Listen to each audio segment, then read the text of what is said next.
Hi, my name is Allison Lawson. I am 22 years old and I live in Delmare. The flame was small and blue, but it ate the paper fast.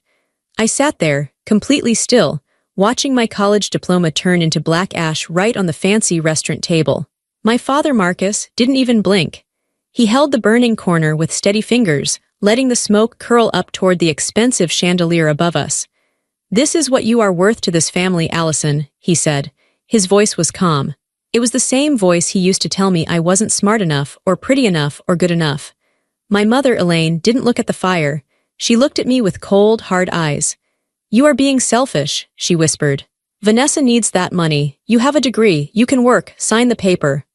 Beside her, my younger sister Vanessa just smirked, checking her reflection in her spoon. They thought this was the end. They thought burning my achievement would break me.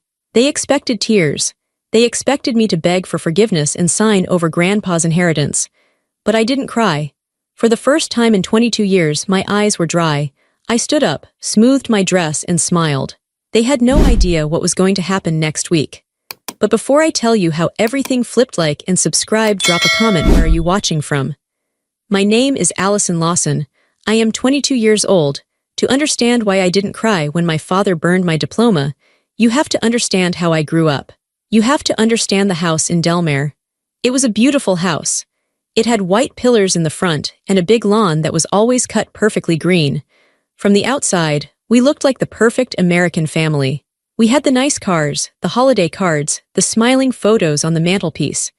But inside, there was a very clear line drawn down the middle of our lives. On one side of the line was Vanessa. On the other side was me. I was 2 years older than Vanessa. In a normal family, the oldest child usually gets the attention first. But in the Lawson house, Vanessa was the sun, and I was just the shadow that got cast behind her. It started when we were very small. Vanessa was loud. She had bright curly hair and a laugh that made strangers stop and smile. My mother, Elaine, loved that attention. She treated Vanessa like a living doll.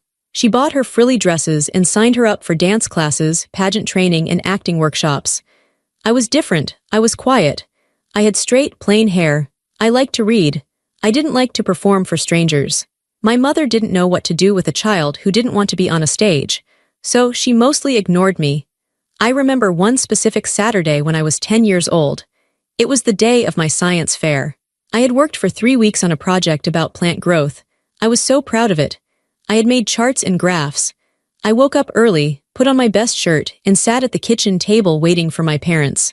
"Mom, Dad, we have to go soon," I said. "The judging starts at 9. My mother was rushing around the kitchen, holding a curling iron. She didn't even look at me. "Not now, Allison. Vanessa has her tap recital dress rehearsal. The zipper is stuck." "But the science fair," I said. My voice was small. My father, Marcus, looked up from his coffee. He looked annoyed. "Allison, stop pestering your mother. Can't you see we are busy? We can't be in 2 places at once." "But you promised," I whispered. "Don't be selfish," my mother snapped. "Vanessa needs us.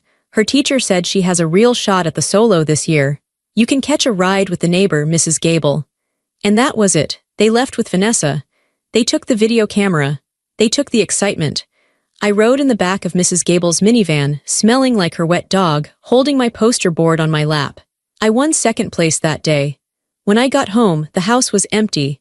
They had taken Vanessa out for ice cream to celebrate her rehearsal. When they finally came home, they didn't ask about my ribbon. They just talked about how Vanessa's tap shoes sparkled under the lights. That was my life. I learned to be small. I learned that my achievements didn't matter because they weren't the right kind of achievements. I got straight A's, but Vanessa got the lead in the school play. My parents threw a party for the play. They didn't even put my report card on the fridge. I became the invisible daughter. I was the one they forgot unless they needed something. "Allison, help Vanessa with her math homework. She's crying." "Allison, did you fold the laundry? Vanessa needs her lucky socks." "Allison, stay in your room. We have guests and Vanessa is singing for them." I stopped asking for things. I stopped expecting birthday parties. I stopped trying to show them my art or my grades. I just existed. I kept my head down. I survived by hiding in plain sight. My only anchor, the only person who actually saw me, was Grandpa Lawson, my father's father. He was a hard man. He had built a construction business from nothing. He was rich, but he didn't act like my parents. My parents liked to spend money to show off. Grandpa liked to save money to build power. He didn't like noise. He didn't like showing off. He lived in a large estate about 30 minutes away. On Sundays, we had to go there for dinner. My parents hated it because Grandpa was strict, but they went because they wanted his money. They made Vanessa wear her prettiest dresses. They told her to hug him and sing for him. "Go on, Nessie," my father would say. "Show Grandpa your new dance." Vanessa would dance around the living room, loud and flashy. My parents would clap. Grandpa would just sit in his big leather chair, holding a glass of whiskey, watching them with a flat expression. He never clapped. He just watched. One Sunday, when I was 16, I went into his library to get away from the noise. Vanessa was singing in the living room, screeching out a pop song. I couldn't take it. I sat on the floor in the library, reading a book about contract law I had pulled off the shelf. I didn't think I would understand it, but I liked the logic of it. The door opened. Grandpa walked in with his cane. I froze. I thought he would yell at me for being in there. "What are you reading?" he asked. His voice was rough like gravel. "A book about contracts," I said. He raised a thick white eyebrow. "Why?" "Because it makes sense," I said honestly. "The rules are written down. If you follow the rules, you know what happens. It's not like, out there." I pointed toward the living room door. Grandpa walked over and sat in the chair opposite me. He looked at me for a long time. It was the first time an adult in my family had really looked at me. "You don't like the show out there," he stated. "No, sir," I said. "Good," he grunted. "Neither do I. It's all noise. Noise doesn't build buildings, Allison. Foundation does." From that day on, Sunday became my school. While my parents and Vanessa sat in the living room watching TV or talking about expensive vacations, I sat in the library with Grandpa. He didn't treat me like a child. He treated me like a student. He taught me how to read a balance sheet. He taught me how to spot a lie in a legal document. He taught me the value of silence.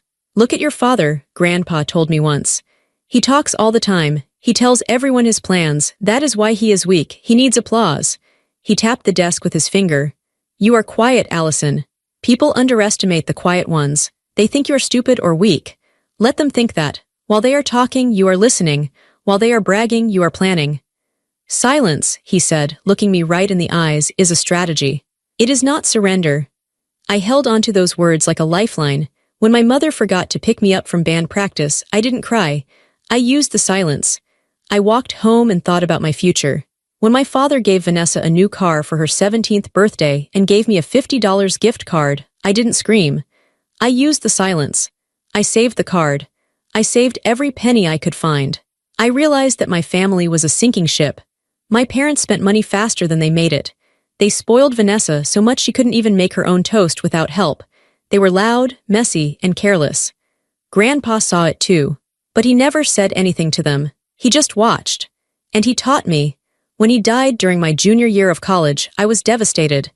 I was the only one who really cried at the funeral. My mother cried, but she was checking her makeup in her compact mirror every 5 minutes. Vanessa cried, but she made sure she was standing in the center of the room so everyone could comfort her. My father didn't cry. He just looked impatient, like he was waiting for the will reading. But there was no will reading. The lawyer, Mr. Dalton, said Grandpa had set up a complex trust and nothing would be revealed until I graduated college. My parents were furious. They screamed at the lawyer. They said it was ridiculous, but they couldn't do anything. They had to wait. So they waited. And they tolerated me. They paid for my college tuition, but only because they thought it would look bad if they didn't. I went to a state university, studied business and law, and kept my head down. I worked 2 jobs on campus, so I didn't have to ask them for spending money. I studied in the library until midnight. I became exactly what Grandpa taught me to be, quiet, efficient, and observant. I knew my parents didn't love me. I accepted that fact like I accepted the weather. It was just a cold reality. But I didn't know how far they would go. I didn't know that my graduation wasn't a celebration for them. It was a deadline. They were waiting for me to finish so they could get what they really wanted. They wanted Grandpa's money. And they were about to show me exactly what they were willing to do to get it. The restaurant was called the Gilded Lily. It was the kind of place my parents loved. Lots of gold mirrors, velvet chairs, and waiters who looked down on you if you didn't order the most expensive wine. It was my college graduation night. I had walked across the stage that morning. I had shaken the dean's hand. I had earned my degree in business administration with honors. summa cum laude. My parents had been there, but they sat in the back. They arrived late and left early to beat the traffic. Vanessa didn't come at all. She said she had a migraine, but I saw on her Instagram story that she was at a pool party. Now, we were at dinner, just the four of us. The table was small and round. I sat across from Vanessa. My parents sat on the sides. The atmosphere was stiff. It felt rehearsed. My mother was smiling too much. It was a tight, plastic smile that didn't reach her eyes. She was wearing a new diamond necklace that caught the light. "So," my father said, opening the menu, "you're finally done with school, good." "Yes," I said. "It feels good to be finished." "Now the real world starts," he said dismissively. "No more hiding in books." "I have a job interview next week," I mentioned, "with a logistics firm in San Jose." My mother waved her hand in the air, dismissing my words like they were a fly. "Oh, Allison, don't be silly. You don't need to worry about working just yet. We have family matters to discuss." "Family matters?" I asked. Vanessa looked up from her phone. She looked bored, but there was a little glint in her eye, a secret. She was tapping her long, manicured nails on the tablecloth. Tap, tap, tap. "Let's order first," my father said. The dinner was agonizing. My mother talked about the neighbors and who was getting divorced. My father complained about the valet parking. Vanessa complained that the salmon was too dry. No one asked me about my classes. No one asked me about my degree. No one asked me what I wanted to do with my life. I ate my food quietly. I cut my chicken into small, perfect squares. I remembered Grandpa's voice. Silence is a strategy. I waited. I knew something was coming. I could feel it in the way my father kept checking his watch. I could feel it in the way my mother kept refilling her wine glass. Finally, the waiter cleared the plates. He asked if we wanted dessert. "No," my father said sharply. "Bring us the check later. We need a moment." The waiter nodded and left. The table went quiet. My father reached under his chair and pulled out a leather briefcase. He set it on the table. It looked heavy. My stomach tightened. He opened the briefcase and pulled out a thick stack of papers. They were stapled together. He slid them across the white tablecloth until they rested in front of me. "What is this?" I asked. "It's a formality," my father said. His voice was casual, too casual. "You know Grandpa's estate is being settled next week. Since you are the one who just graduated, the lawyers need some signatures to release the funds to the family trust." I looked down at the paper. I read the title in bold letters at the top. Deed of gift and transfer of assets. I felt a cold chill run down my spine. I turned the page. I started reading the legal text. Grandpa had taught me how to read this. I understood the words. "I, Allison Lawson, hereby voluntarily and irrevocably transfer, assign, and gift all rights, titles, and interests in any inheritance, trust, or assets bequeathed to me by Thomas Lawson. To the sole benefit of Vanessa Lawson." I stopped reading. I looked up. "This isn't a formality," I said slowly. "This is a transfer. You want me to give everything to Vanessa?" My mother sighed, as if I was being difficult about passing the salt. "Allison, honey, it just makes sense. Look at the situation." "What situation?" I asked. "Vanessa is an artist," my mother said, gesturing to my sister. Vanessa sat up straighter, looking important. "She has big dreams. She wants to open a gallery in New York. She needs capital. She needs support. She's not cut out for the 9-5 grind like you are." "I see," I said. My voice was steady, but my heart was pounding against my ribs. "And what am I cut out for?" "You're practical," my father said. "You have a degree now. You can get a job. You can support yourself. You've always been the independent one." "So because I worked hard," I said, "I get nothing. And because she didn't work at all, she gets everything." "It's not about that," Vanessa chimed in. Her voice was high and whiny. "God, Allison, why do you always make everything a competition? I have expenses. I have a lifestyle to maintain. You're happy with simple things. You don't need Grandpa's money. You just lock it away in a bank account and never use it." "She needs it more," my father said, his voice hardening. "It's a family decision, Allison. We decided this is what's best for the family." "Who is we?" I asked. "Us," he said. He pointed around the table. Him, Mom, Vanessa, the three of them, against the one of me, just like always. "Grandpa left the estate to be distributed after I graduated," I said. "If he wanted Vanessa to have it, he would have left it to Vanessa."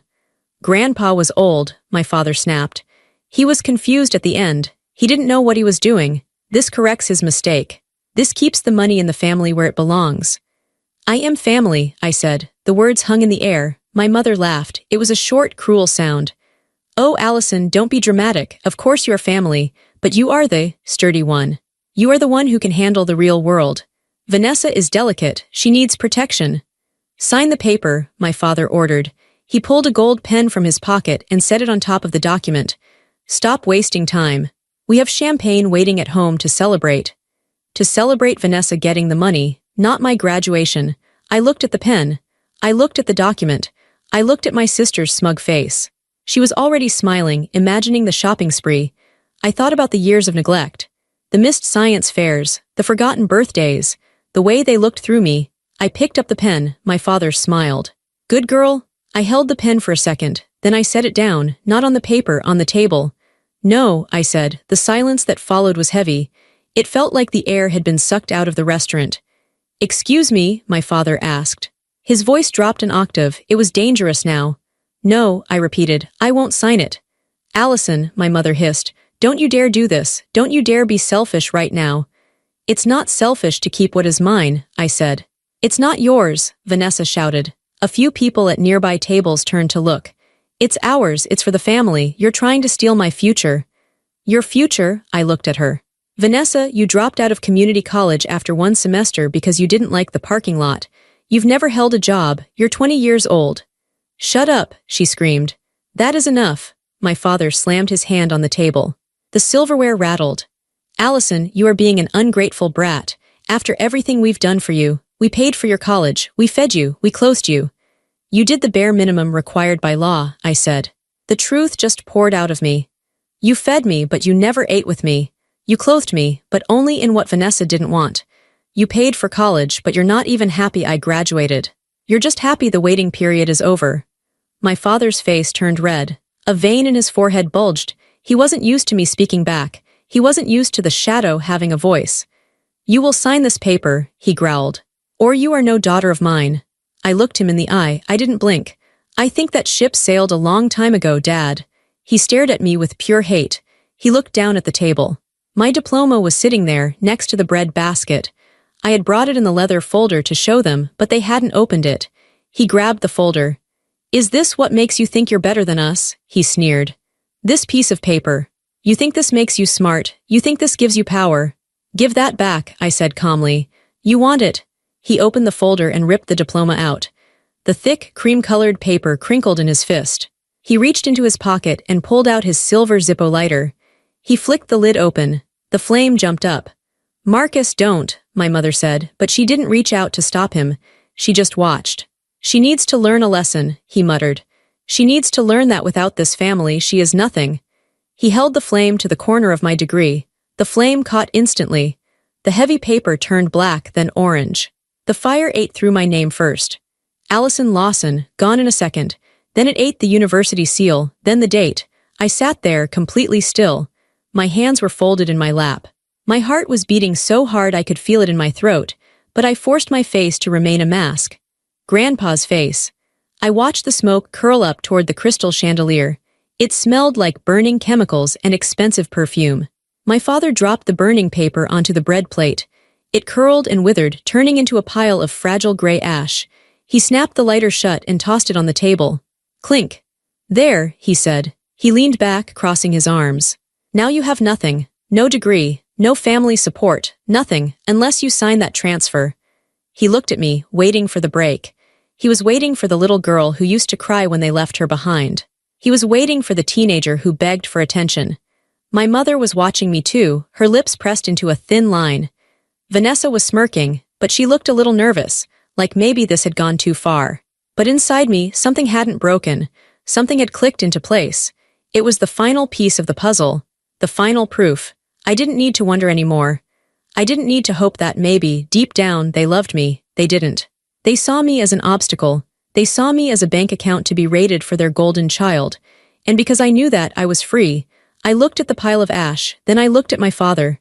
You're right, I said softly. He smirked. Finally. Give me the pen. No, I said. I mean, you're right that I have nothing here. I stood up. I moved slowly, deliberately. I picked up my purse. I picked up the leather folder that was now empty. Where do you think you're going? My mother demanded. Sit down, Allison, we are not finished. I am, I said, I am finished. I looked at Vanessa. You want the inheritance, Vanessa, you want the money. Duh, she rolled her eyes. Then you should have asked Grandpa why he spent so much time with me in the library, I said. You were too busy dancing. What is that supposed to mean? My father stood up now, looming over me. Sit down. No, I said. I turned my back on them. It was the hardest thing I had ever done. My legs felt heavy. My instinct was to obey, to apologize, to fix it, but I forced my feet to move. 1 step, 2 steps. If you walk out that door, my father shouted, his voice booming across the quiet restaurant, don't you dare come back, you are cut off, you hear me, cut off. I hear you, I said without turning around. I walked past the shocked waiters. I walked past the hostess who was pretending to look at her computer screen. I pushed open the heavy glass doors. The night air hit my face. It was cool and crisp. It smelled like rain and city traffic, not burnt paper. I walked to the curb. My car was parked down the street, an old Honda I had bought with my own money. They couldn't take that. I reached my car, got in and locked the doors. My hands were shaking now. The adrenaline was fading, leaving me cold. I gripped the steering wheel until my knuckles turned white. I looked back at the restaurant. I could see them through the window. My father was gesturing wildly. My mother was drinking her wine fast. Vanessa was typing on her phone. They were still in there, trapped in their greed and their noise. I started the engine. I didn't cry, I didn't scream, I just put the car in drive and pulled away. I was homeless. I was disowned. My diploma was ash, but I had never felt more powerful. I drove to my Aunt Riley's house. She was my mother's sister, but they were nothing alike. Riley was a nurse. She lived in a small, cluttered house full of plants and cats. She was the black sheep of the family because she didn't marry a rich man. She opened the door in her bathrobe. One look at my face and she knew. Come in, she said. She didn't ask questions. She just made tea, strong tea with lots of sugar. I slept on her couch. It was lumpy, but it felt safe. When I woke up the next morning, my phone was almost vibrating off the coffee table. I had 47 notifications. I sat up, rubbed my eyes, and picked up the phone. The barrage had started. Text from Vanessa, 8:02 a.m. You are so selfish. Mom is crying. Dad is furious. How could you ruin my future like that? I need that money for the gallery. You know I can't work a normal job. Text from Vanessa, 8:15 a.m. BTW, I'm moving into your room. It has better light. Dad said I could repaint it pink. Text from Dad, 8:30 a.m. Allison, you have 24 hours to come back and sign the papers. If you don't, I will call the police and report your car stolen. I paid for the insurance, so technically it's mine. Don't test me. Text from Mom, 9 a.m. You are tearing this family apart. After everything we did for you. Just sign the paper and we can forgive you. Vanessa is very sensitive, you know that. You hurt her feelings. Email from Dad, 9:15 a.m. Subject, urgent legal matter. Allison, stop acting like a child. Meet us at the house tonight. Bring the pen. I scrolled through the messages. It was a storm of entitlement. Not one person asked if I was okay. Not one person apologized for burning my diploma. Not one person cared about me. They only cared about the signature. They only cared about the asset. They were threatening me. They were manipulating me. Dad said I could repaint it pink. That one hurt the most, strangely. My room was the only place in that house that was mine, and they had given it away before my bed was even cold. I put the phone down. I looked around Aunt Riley's living room. A fat orange cat jumped onto my lap and purred. They're going crazy, aren't they? Aunt Riley asked from the kitchen doorway. She was holding a plate of toast. Yes, I said. They want me to sign over Grandpa's inheritance. Riley snorted. Of course they do. Marcus has been spending money he doesn't have for years. He's counting on that payout to cover his debts. I looked at her. He is. Oh yeah, Riley said, sitting down. Gambling debts, bad investments. He's leveraged up to his eyeballs. He needs Vanessa to get the money so he can manage it for her. It all made sense. They didn't just want to spoil Vanessa. They needed the money. And they knew I wouldn't give it to them.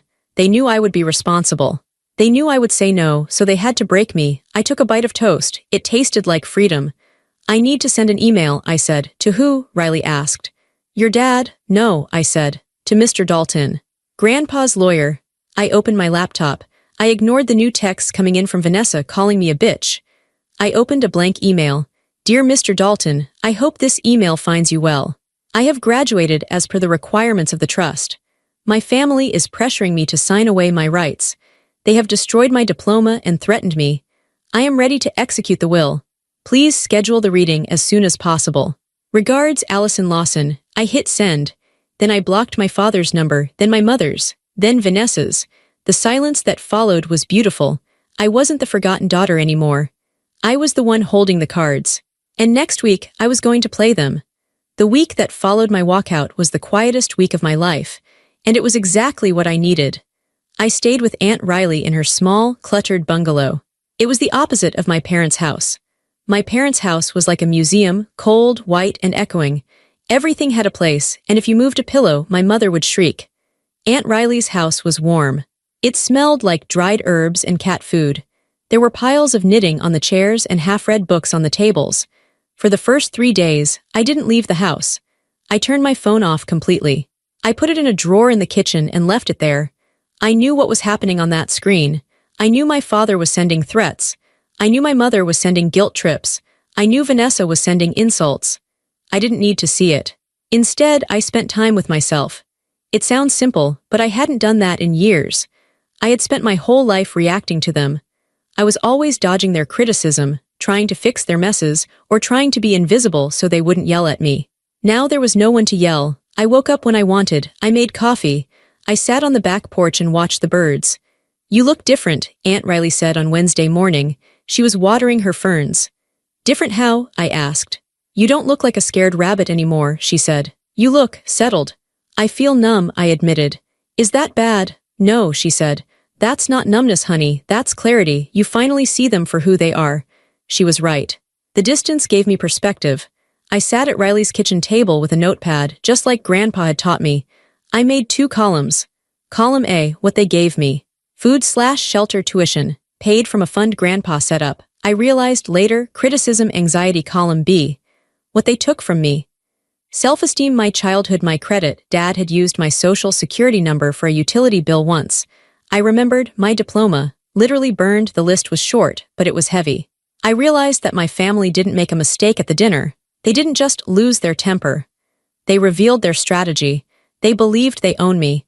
They believed I was a resource, not a person. They thought that because I was quiet, I was weak. They thought that because I didn't fight back, I agreed with them. They were wrong. Grandpa's voice kept playing in my head. Silence is a strategy. I wasn't hiding here. I was waiting. I was letting them sweat. I was letting them think they had won, or that I was terrified and hiding in a hole. On Thursday, I finally turned my phone on. It buzzed for 5 minutes straight. Missed calls, voicemails, texts. I didn't read them. I deleted them all without looking. I opened my email. There was one message from Mr. Dalton, the attorney. Subject: reading of the last will and testament of Thomas Lawson. Dear Miss Lawson, per your request, and in accordance with your grandfather's instructions upon your graduation, the reading of the will is scheduled for Friday at 10 a.m. All beneficiaries have been notified. My stomach did a little flip.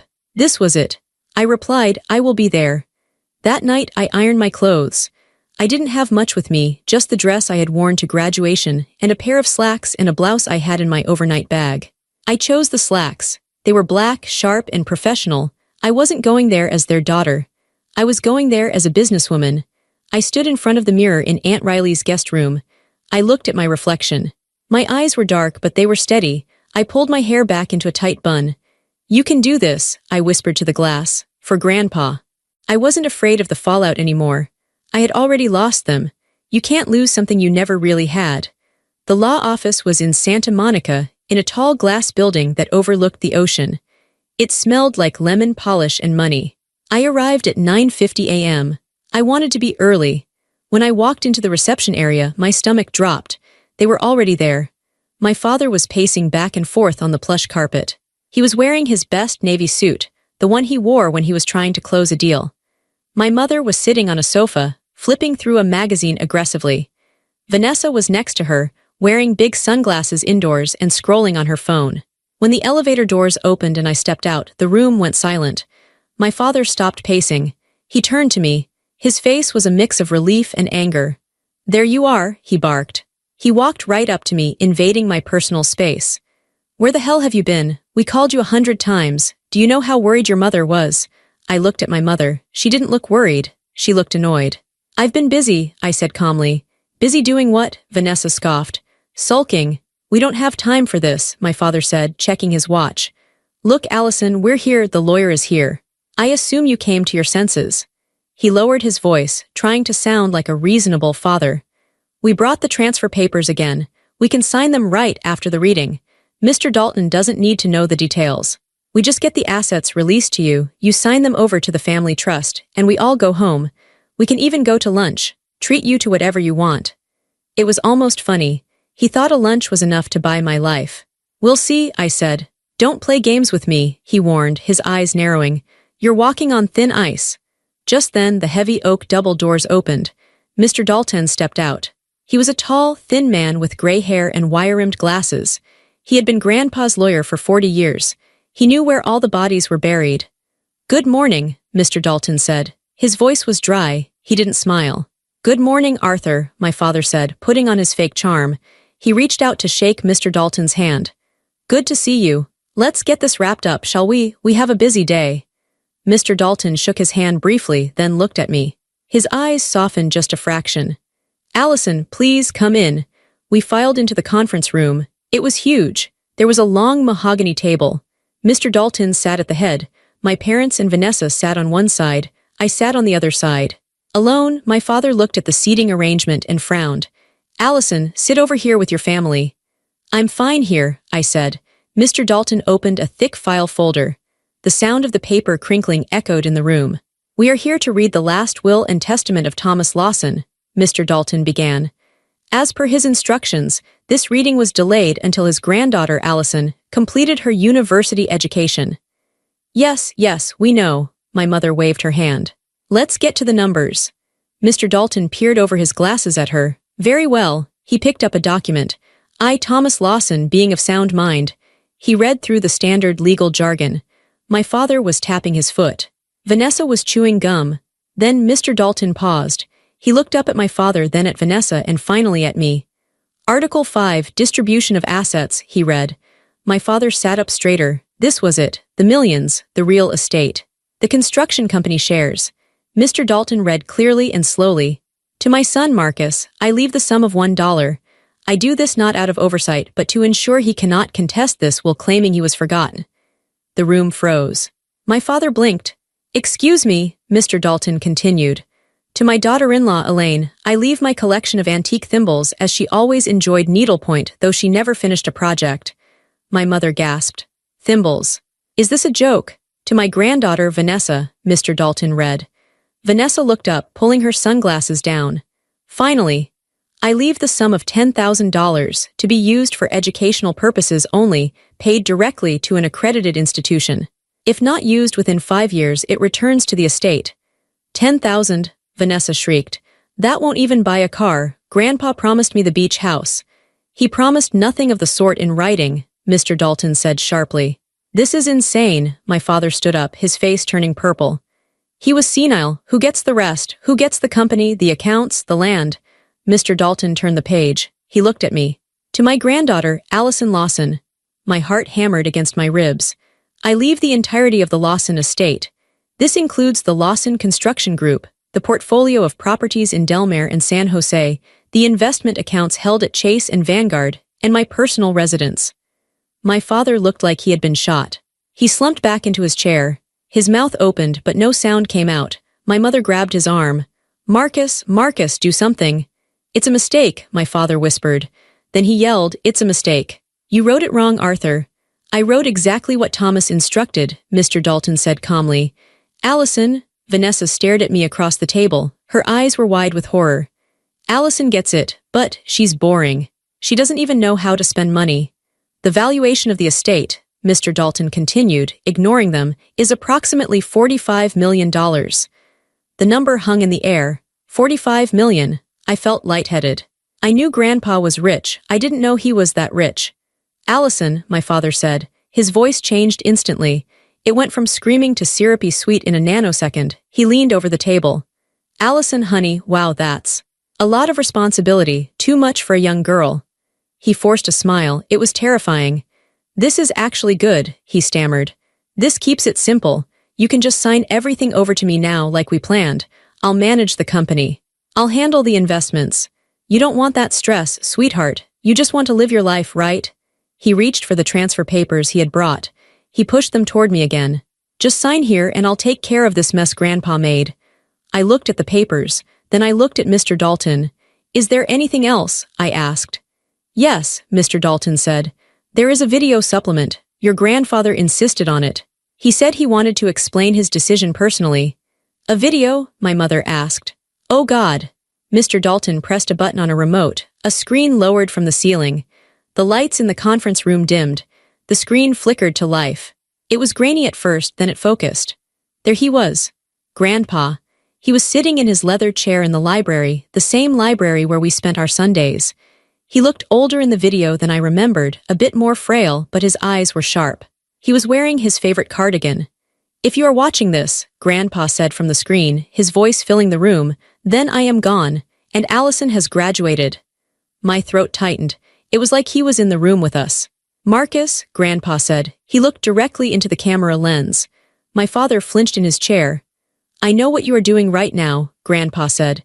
I know you are sitting there, red in the face, telling Allison she can't handle it. Telling her to sign it over to you, telling her she is weak. My father went pale. I watched you, Marcus, Grandpa continued. His voice was hard now. I watched you for 20 years. I watched you gamble away the startup capital I gave you. I watched you ignore your business to play golf. But mostly, I watched how you treated your daughters. My mother was shaking her head, tears streaming down her face, ruining her makeup. Turn it off, she whispered. Arthur, turn it off. Leave it on, I said. My voice was the only steady thing in the room. I saw you treat Vanessa like a show pony, Grandpa said. You ruined that girl. You taught her that being pretty is a job. You taught her that money grows on trees. On the screen, Grandpa leaned forward. And I saw how you treated Allison. He paused. You treated her like furniture. You forgot her birthdays.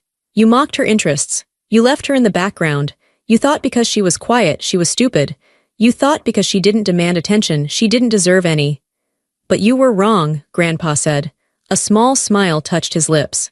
Allison is the only one of you with a backbone. She sat in this library with me and learned. She asked questions. She listened. She has integrity. She knows the value of $1 and the value of a promise. Marcus, Elaine, Grandpa said. You think you deserve my money because you share my last name. You don't. You are spendthrifts and narcissists. If I gave you this company, you would bankrupt it in a year. My father was staring at the table, his hands clenched into fists. Allison, Grandpa said. His eyes softened on the screen. It felt like he was looking right at me. I am leaving it all to you, not to burden you, but because I trust you. You are the builder. You are the future. Do not let them bully you. Do not let them guilt you. You owe them nothing. They burned your childhood, Grandpa said. Don't let them burn your future. The screen went black. The lights came back up. The silence in the room was absolute. It was heavy and suffocating. My father looked destroyed. He had been stripped naked in front of his own daughter and his lawyer. His arrogance was gone, replaced by a desperate, sweaty panic. Vanessa was crying, but it wasn't a fake cry this time. She looked scared. Daddy. What are we going to do? My father ignored her. He looked at me. His eyes were wide and pleading. Allison, he croaked. You heard him, he was angry. He didn't mean it. We're family. You can't leave us with nothing. The debts. I have debts, Ali, bad debts. I know, I said. They'll take the house, my mother sobbed. They'll take the cars. I know, I said again. I stood up. I felt 10 feet tall. I felt the weight of Grandpa's trust on my shoulders, and it didn't feel heavy. It felt like armor. I picked up the transfer papers my father had pushed toward me, the ones that would give everything to Vanessa. You brought a pen? I asked my father. He nodded eagerly, hope sparking in his eyes. Yes, right here. He fumbled in his pocket and handed me his gold pen, the same one he used to point at me when he yelled. I took the pen. I took the papers. I looked at them for a long moment. My father was holding his breath. My mother had stopped crying to watch. I slowly, deliberately, tore the papers in half. The sound of the ripping paper was loud in the quiet room. Rip. I put the two halves together and tore them again. Rip. Then I dropped the confetti onto the mahogany table. No, my father whispered. You burned my diploma, I said. My voice was calm, conversational. You tried to burn my identity. You thought I would always be the little girl who just wanted you to look at her. I leaned in close to him. I'm looking at you now, Dad, and I don't see a father. I see a bad investment. I turned to Mr. Dalton. Mr. Dalton, I accept the inheritance, and I would like to issue an eviction notice for the residents of my property in Delmare. They have 30 days to vacate. 30 days, my mother screamed. You're kicking us out. Where will we go? I don't know, I said, picking up my purse. But Vanessa is very talented. I'm sure she can sing for her supper. I turned and walked toward the door. Allison, my father roared. He scrambled up, knocking his chair over. You come back here, you ungrateful bitch, I made you. I stopped at the door. I didn't turn around. No, I said. Grandpa made me. You just ignored me until it was too late. I walked out of the conference room. I walked past the reception desk. I walked to the elevator. When the doors closed, blocking out the sound of my mother's screaming, I finally let out a breath. I didn't smile, I didn't laugh. I just closed my eyes and whispered, "Thank you, Grandpa." Then I pressed the button for the lobby. I had a company to run. Walking out of that building was the longest walk of my life. My legs felt like jelly. My hands were shaking so hard I had to clench them into fists just to keep them steady. But I didn't stop. I walked straight through the marble lobby, past the security guard who nodded at me, and out into the bright California sun. The air felt different. It was the same air as an hour ago, but it tasted sharper, cleaner. It tasted like ownership. I got into my old Honda. I sat there for a moment, gripping the steering wheel. I looked at the passenger seat. My purse was there. Inside it was my phone, which was currently vibrating every 3 seconds. I knew who it was. My father, my mother, Vanessa. They were probably still in the conference room, screaming at Mr. Dalton, or maybe they were running down the stairs right now to try and stop me. I picked up the phone. I didn't look at the messages. I just held down the power button. I watched the screen go black. Silence. I started the car and pulled out into traffic. I didn't go back to Aunt Riley's house immediately. I had somewhere else to go first. I drove to the headquarters of Lawson Construction. It was a brick building in an industrial park on the edge of town. I used to come here with Grandpa on Saturdays when I was little, before I realized my parents didn't want me. I parked in the visitor spot. I walked up to the front glass doors. The receptionist was a woman I didn't recognize. She looked up bored. "Can I help you?" she asked. "I'm Allison Lawson," I said. "I'm here to see the operations manager." Her eyes widened. She sat up straight. She knew the name. Everyone in the building knew the name Lawson. And by now, news might have already trickled down that the owner had passed and the will was being read. "Oh," she stammered. "Miss Lawson, of course. Mr. Henderson is in his office. I'll call him." "Don't bother," I said. "I know the way." I walked back through the familiar hallways. It smelled like blueprints and old coffee. I saw men in hard hats walking by. I saw people typing at desks. This was mine. Grandpa had built this, brick by brick, deal by deal, and he had left it to me. Not because I was his blood, but because I was the only one who respected the work. I found Mr. Henderson's office. He was a gruff man who had worked for Grandpa for 30 years.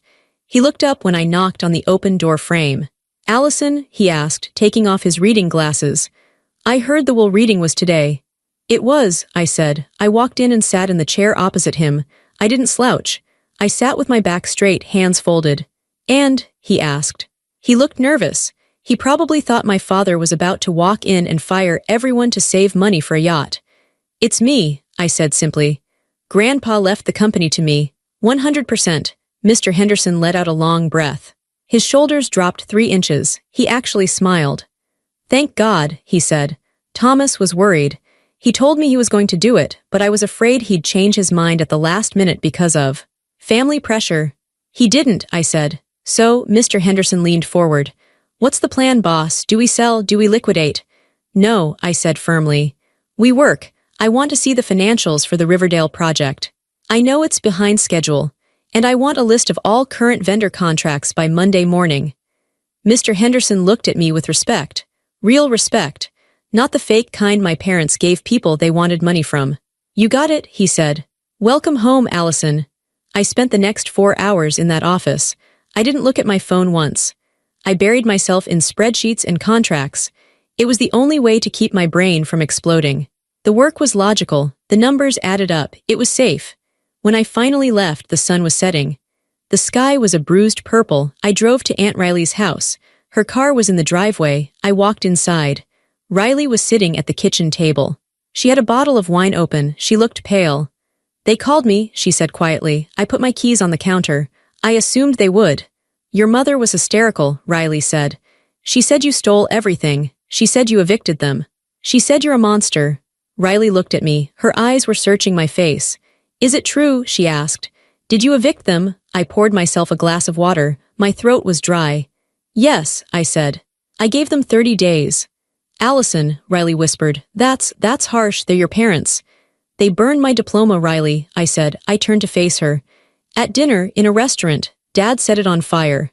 He wanted to burn my future so I would be forced to depend on him. He wanted to trap me. Riley's mouth fell open. He did what? He burned it, I repeated. And today, when the lawyer read the will, Dad didn't ask if I was okay. He didn't say congratulations. He tried to trick me into signing it all over to him right there at the table. He called me a bitch when I walked out. I took a sip of water. The glass felt cool in my hand. If I let them stay in that house, I said, they will never leave. They will drain my accounts. They will guilt me every single day. They will destroy this company just like they destroyed their own credit. Grandpa knew that. That's why he gave it to me. I looked at my aunt. I'm not doing this to be mean. I'm doing this to survive. If I don't cut the rope, they will pull me down with them. Riley stared at me for a long time. Then she nodded slowly. You're right, she said. You're absolutely right. Elaine has never taken responsibility for anything in her life. Maybe it's time she started. She stood up and hugged me. It was a tight, fierce hug. I'm proud of you, she said into my hair. That night I turned my phone back on. I had 112 missed calls, 300 texts. I didn't read them. I went to my settings. I selected change number. I spent the next hour setting up a new phone number. I sent the new number to Mr. Dalton, Mr. Henderson, and Aunt Riley. No one else. Then I laid in the dark on Riley's guest bed. I thought about my old room in the big house. The room Vanessa was planning to paint pink. It would be empty soon. The whole house would be empty. I felt a wave of sadness wash over me. It was a deep, aching grief. I wasn't grieving the loss of my parents, exactly. I was grieving the hope of them. I was grieving the fantasy that one day, if I was just good enough or smart enough, they would love me. That hope was dead. I had killed it today in that conference room. And as I lay there, listening to the crickets outside, I realized that killing that hope was the only way I could live. I was an orphan now, in every way that mattered. But I was a rich, capable, free orphan. I closed my eyes. For the first time in years, I didn't dream about running away. I was already there, 3 months later. I sat on the balcony of my apartment in San Jose. It wasn't a mansion. It was a 2-bedroom unit on the 4th floor of a quiet building. It had big windows and wood floors. It was 7 a.m. on a Saturday. The city was waking up below me. I held a mug of coffee in my hands. It was quiet. Inside, my apartment was clean. There were no piles of unpaid bills. There were no screaming matches. There was no one telling me I was taking up too much space. On the coffee table inside, there was a stack of files. The quarterly reports for Lawson Construction. We were up 12% since I took over. It turns out, when you stop siphoning money out of a company to pay for luxury vacations and gambling debts, the business actually thrives. I had fired 3 people in the first month. They were consultants my father had hired, friends of his who were being paid to do nothing. I had promoted the quiet ones. The ones who did the work. I took a sip of coffee. The steam warmed my face. I thought about my family. I knew where they were. Mr. Dalton kept tabs on them for me, just for legal reasons. My parents were living in a rented condo in Arizona. It was small. My father was working as a sales rep for a used car dealership. My mother was working part-time at a department store makeup counter. They were working. For the first time in decades, they had to earn their own money. Vanessa had moved in with a boyfriend I had never met. She was trying to become an influencer. I didn't follow her social media, but Mr. Dalton told me she posted a lot of angry videos about family betrayal. They had tried to sue me, of course. My father found a lawyer who worked out of a strip mall to challenge Grandpa's will. Mr. Dalton crushed them in a week. Grandpa's will was ironclad. The video evidence of my father's behavior helped. The judge threw the case out and ordered my father to pay legal fees. Since then, silence. Real silence. Sometimes, in the quiet moments, I felt a phantom limb pain. I missed having a mother to call. I missed having a sister to share clothes with. But then I remembered that I never really had those things. I had actors playing roles, and they were bad actors. I put my coffee cup down and walked inside. I went to the bookshelf in the living room.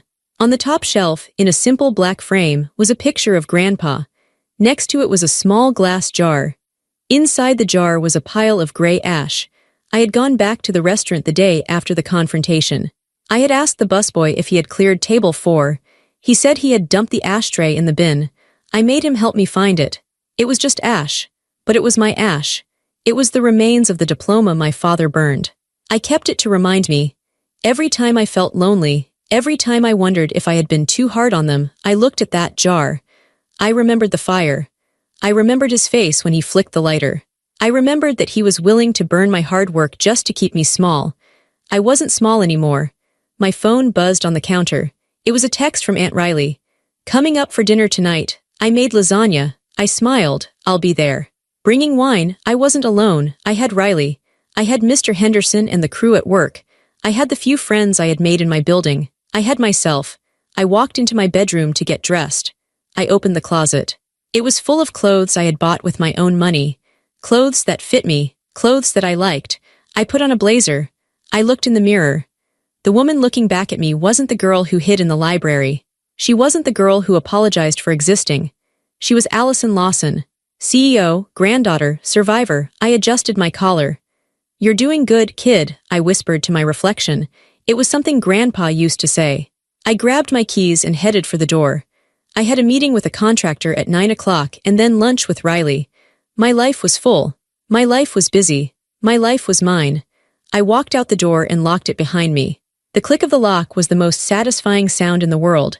It was the sound of safety, the sound of boundaries, the sound of peace. Grandpa was right all along. Strength isn't loud. Strength isn't screaming at a waiter or demanding an inheritance you didn't earn. Strength is quiet. Strength is the ability to walk away from the fire and build something new from the ashes. And I was building something beautiful.